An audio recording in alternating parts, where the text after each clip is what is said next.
2003 से 2009 के बीच कर्नाटका में यंग लड़कियां मिसिंग होती जा रही थी। फिर कुछ घंटों बाद या अगले दिन उनकी बॉडी किसी बाथरूम में मिलती थी या फिर किसी लॉज के रूम में। और इन सब में एक पैटर्न कॉमन होता था। उनके साथ किसी स्ट्रगल का साइन नहीं होता था और उनकी बॉडी जिस जगह पर मिलती थी वहां पे किसी फोर्स एंट्री का साइन भी नहीं होता था। होती थी तो सिर्फ उनकी ज्वेलरी मिसिंग। क्या ये कोई कोइंसिडेंस था या फिर कोई एक पैटर्न फॉलो कर रहा था? हाय, आई एम लावण्या एंड आज हम बात करने वाले हैं साइनाइड मोहन या मोहन कुमार विवेकानंदा की। अर्ली 2000s में कर्नाटका में एक अजीब पैटर्न रिपीट होने लग गया।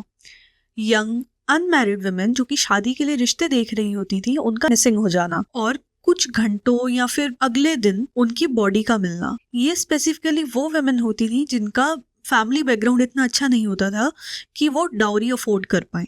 हर केस इंडिविजुअली काफ़ी सरप्राइजिंग लगता था क्योंकि स्ट्रगल के कोई मार्क्स नहीं होते थे, फोर्स एंट्री नहीं होती थी जहाँ पे उनकी बॉडी मिलती थी, सिर्फ वैल्यूएबल्स या फिर ज्वेलरी मिसिंग होती थी। इनिशियली पुलिस हर केस को अलग अलग ट्रीट करती थी। फिर आया वो केस जिसने सब कुछ चेंज कर दिया, अनीता का केस। अनीता दक्षिण कन्नड़ा की 22 साल की एक लड़की थी जिसके ऊपर फाइनेंशियल प्रेशर बहुत था और उसकी फैमिली के ऊपर डाउरी का लोड भी बहुत था। इसीलिए जब उसको एक आदमी ऐसे मिला जिसने उसे प्रॉमिस करा कि मैं तुमसे शादी करूंगा बिना किसी डाउरी के, तो वो उसकी बात में आ गई। और अगले ही दिन अनीता घर पर ये बोल के कि वो किसी पेपर वर्क के लिए बाहर जा रही है, उसके साथ कहीं बाहर चली गई, लेकिन वो वापस नहीं आई। फैमिली ने मिसिंग कंप्लेंट रजिस्टर करी।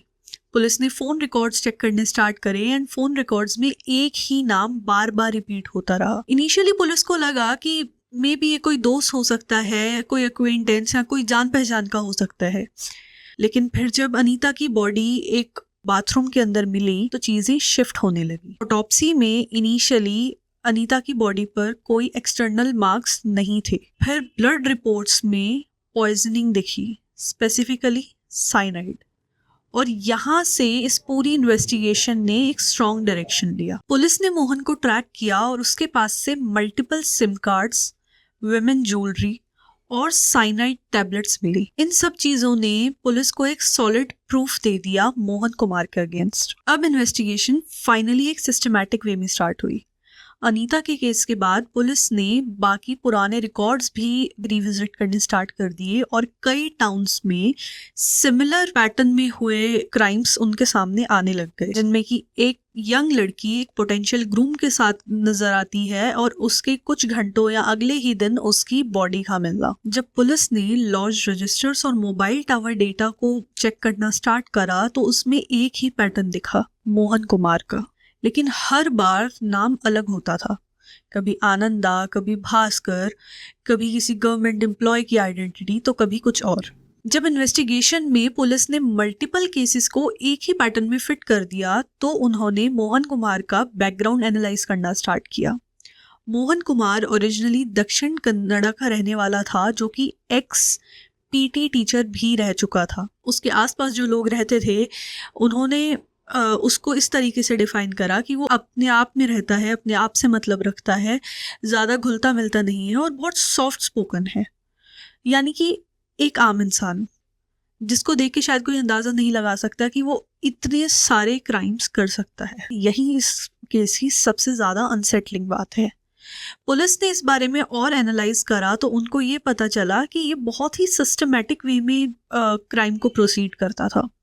इसका फर्स्ट स्टेप होता था victim selection, second step trust build करना, उनके वीक पॉइंट्स को जानना और इसी बेसिस पे उनका ट्रस्ट बिल्ड करना। नाउ थर्ड वाज उनको अलग किसी ऐसी लोकेशन पे बुलाना जहाँ पे वो फाइनल एक्ट वो अंजाम दे सके।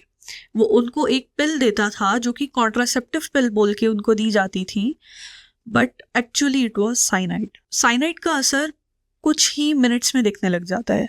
जैसे ही वो वहाँ पे कोलैप्स होती थी वो उनकी ज्वेलरी और वैल्यूएबल्स लेके वहाँ से गायब हो जाता था and then he was on to the next victim.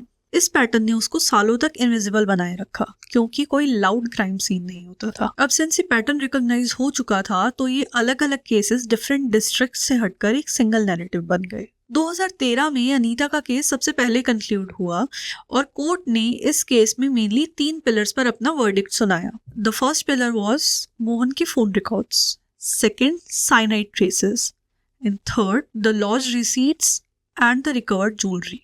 In 3 pillars के बेसिस पर कोर्ट ने उसको death penalty the, but later on defence की अपील की वजह से ये चेंज होकर लाइफ इम्प्रिजनमेंट बन गया। बाकी केसेस में भी 2014 से 2020 के दौरान मल्टीपल लाइफ सेंटेंसेस दिए गए जो कि इसकी सजा में ऐड होते रहे।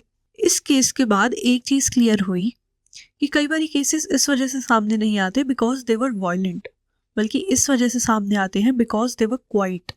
Repeated small details, multiple SIM cards, different identities, ये सारी चीज़ें छोटी छोटी चीज़ें होती हैं जो कि इवेंचुअली एक बड़े क्राइम को अंजाम देती हैं। अगर अनीता के केस में फ़ोन रिकॉर्ड्स ना चेक किए जाते तो ना जाने ये पैटर्न कितने सालों तक सरफेस पे ना आता। If you like this video then please subscribe to the channel. I will see you in the next video.